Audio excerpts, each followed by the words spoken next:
Hello everyone, it's me Clayton. I just finished watching The Eternals, directed by Chloe Zhao, and it basically serves as an origin story for the entire Marvel Universe as we know it, as well as a group of intergalactic beings who have looked over our world and have protected it from evil space creatures called the Deviants for many, many millennia.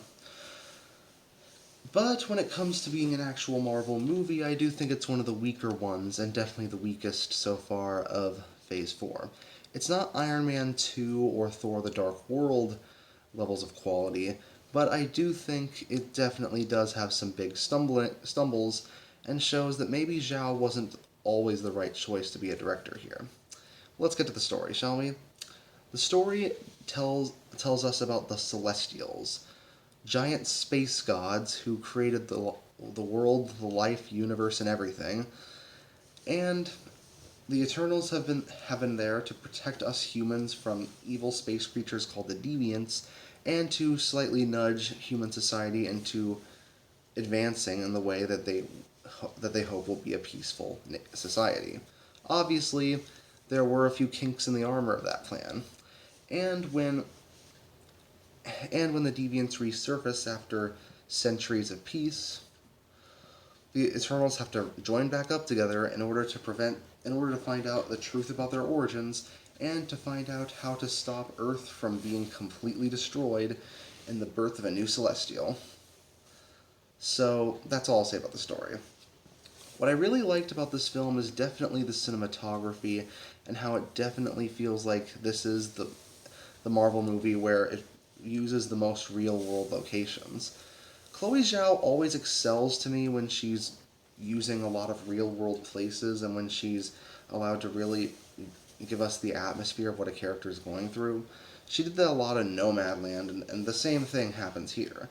But she's also proven to be rather adept at action, because while there's less action scenes here than you'd expect for a Marvel movie, the ones that are there are flashy, fast-paced, have a ton of cool powers being thrown at the deviants that our heroes have to face, and there's a lot of good banter between the Eternals cast members. And a lot of the Eternals are based off modern legends. Like there's Angelina Jolie as Athena, there's Don Lee as Gilgamesh, there's Kingo, there's Icarus. A lot of the characters do have interesting ways about how their powers work and where their names come from, but it feels like some of them aren't exactly developed as well as most of the other characters were. I think the problem is mainly because there's so many cast members, and there's only so much you can do with a movie that's 2.5 hours long, and when you have like 10 principal characters that you need to set up and develop. And that's just the Eternals. That's not even counting some of the deviants, the Celestials, and the other things that the movie is going for.